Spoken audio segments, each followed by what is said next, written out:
स्वागत है आप सभी का हमारे चैनल पर।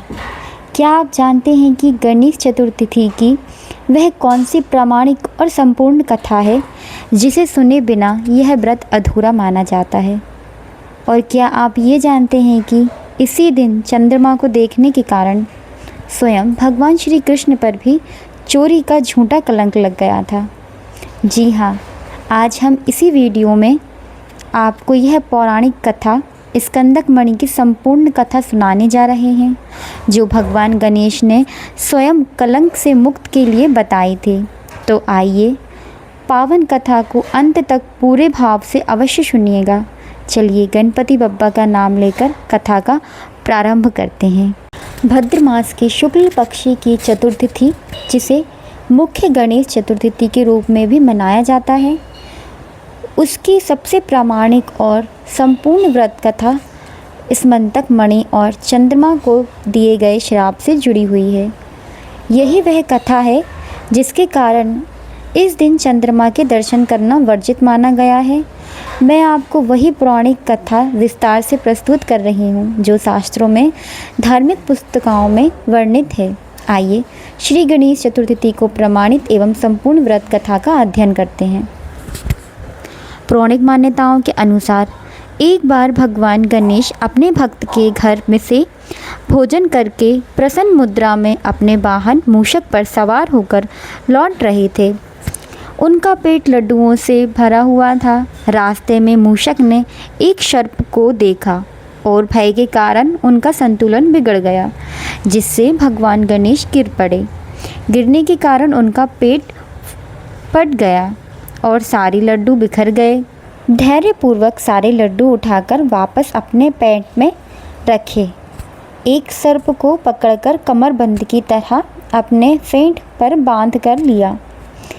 यह पूरी घटना आकाश में विराजमान चंद्रदेव देख रहे थे। गणेश जी के इस रूप को देखकर चंद्रमा अपनी हंसी नहीं रोक पाए और जोर जोर से हंसने लगे। अपने शारीरिक बनावट का उपहास उड़ाने जाने से भगवान गणेश अत्यंत क्रोधित हो गए।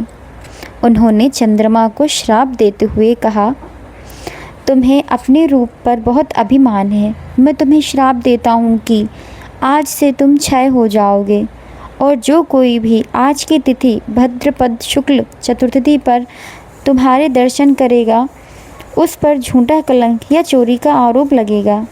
इस श्राप से चंद्रदेव भयभीत हो गए और उनका तेज तत्काल क्षीण हो गया। सभी देवी देवताओं ने जब यह देखा तो चिंतित हो गए। उन्होंने चंद्रमा को भगवान गणेश की शरण में जाने के लिए कहा। चंद्रदेव ने भगवान गणेश की स्तुति की और क्षमा याचना की। तब भगवान गणेश ने प्रसन्न होकर कहा, मैं अपना श्राप पूरी तरह वापस तो नहीं ले सकता, लेकिन उसे सीमित अवश्य कर सकता हूँ। तुम महीने में केवल एक दिन अमावस्या पर पूरी तरह क्षीण हो जाओगे, फिर धीरे धीरे पूर्ण रूप को प्राप्त करोगे। लेकिन भाद्रपद शुक्ल चतुर्थी के दिन जो भी तुम्हें देखेगा, उसे मिथ्या कलंक अवश्य लगेगा। सभी देवताओं ने पूछा, हे प्रभु, यदि किसी ने भूलवश इस दिन चंद्रमा को देख लिया तो वह इस कलंक से कैसे मुक्त होगा? तब भगवान गणेश ने उस कलंक से मुक्ति के लिए स्कंदक मणि की कथा सुनाने का उपाय किया। आइए भाग 2 आगे हम जान रहे हैं स्कंदक मणि और श्री कृष्ण पर लगा कलंक। द्वापर युग में सत्राजित नामक एक यादव ने सूर्य देव की घोर तपस्या करके उनसे स्कंदक मणि प्राप्त की। यह मणि प्रतिदिन 8 बार सोना देती थी और जहाँ भी रहती थी वह धन्य धान्य और सुख समृद्धि की कोई कमी नहीं थी। एक बार भगवान श्री कृष्ण ने सत्राजित से कहा कि यह मणि राजा उग्रसेन को सौंप दी जानी चाहिए ताकि उनका लाभ समस्त प्रजा को मिले। लेकिन सत्राजित ने लोभवश मणि देने से इनकार कर दिया।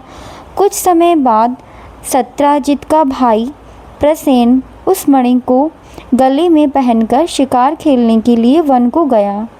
वहाँ एक सिंह ने प्रसेन को मारकर मणि छीन ली। जब मणि लेकर जा रहा था तो जामवंत, जो श्री राम के भक्त थे, उस सिंह को मारकर मणि ले ली और अपनी गुफा में जाकर अपने बच्चों को खेलने के लिए दे दी। जब प्रसेन वापस नहीं लौटा तो सत्यजित ने यह झूठा आरोप लगा दिया कि श्री कृष्ण ने ही मणि के लिए उसके भाई की हत्या कर दी। इस प्रकार गणेश चतुर्थी के दिन चंद्रमा को देखने के कारण स्वयं भगवान श्री कृष्ण पर ही चोरी का झूठा कलंक लग गया। अपने ऊपर लगे इस मिथ्या कलंक को मिटाने के लिए श्री कृष्ण वन में प्रसेन को खोजने निकले। खोजते खोजते वे जामवंत की गुफा तक पहुंच गए। वहां उन्होंने जामवंत के बच्चों के पास मणि देखी। जब उन्होंने मणि उठाने का प्रयास किया, जामवंत से उनका भयंकर युद्ध हुआ। यह युद्ध 28 दिनों तक चला। जब जामवंत हारने लगे तब उन्होंने अपने प्रभु श्री राम जी का स्मरण किया तो श्री कृष्ण ने उन्हें अपने राम अवतार का दर्शन कराया। तब जामवंत ने क्षमा मांगते हुए मणि और अपनी पुत्री जामवती का विवाह भी श्री कृष्ण के साथ कर दिया। श्री कृष्ण मणि लेकर वापस लौटे और सत्यजित को सौंपकर अपने ऊपर लगा कलंक मिटाया। सत्यजित अपने किए पर बहुत लज्जित हुआ और उसने श्री कृष्ण से क्षमा मांगते हुए अपनी पुत्री सत्यभामा का विवाह उनसे करा दिया और मणि भी दहेज में दे दी। श्री कृष्ण ने सत्यभामा को तो स्वीकार किया, परंतु मणि यह कहकर लौटा दी कि यह आपके पास ही सुरक्षित रहेगी। कथा का सार और व्रत का फल। भगवान गणेश ने कहा कि जो कोई भी गणेश चतुर्थी के दिन मूलवश चंद्रमा को देख ले, वह यदि इस मंतक मणि की इस कथा को सुने या पढ़े तो उस पर लगा झूठा कलंक दूर हो जाएगा और उसे कोई दोष नहीं लगेगा। अतः गणेश चतुर्थी के व्रत में इसी कथा को सुनने और सुनाने का विधान है। यह कथा सुनने मात्र से व्यक्ति के सभी पापों और कलंक से मुक्त हो जाता है और भगवान गणेश की असीम कृपा प्राप्त होती है। तो यहाँ पर संपूर्ण कथा का समापन होता है। अगर आपको यह कथा पसंद आई हो तो अगर इस तरह की कथाएं आप सुनना चाहते हैं तो लाइक करिए, कमेंट करिए एंड शेयर कीजिए और चैनल को सब्सक्राइब करना ना भूलें। आप इसी तरह की और भी कथाएं सुनना चाहती हैं तो कमेंट में ज़रूर बताएं। आपको नेक्स्ट वीडियो में वही कथा मिलेगी। मिलते हैं नेक्स्ट वीडियो में, जब तक के लिए राधे राधे।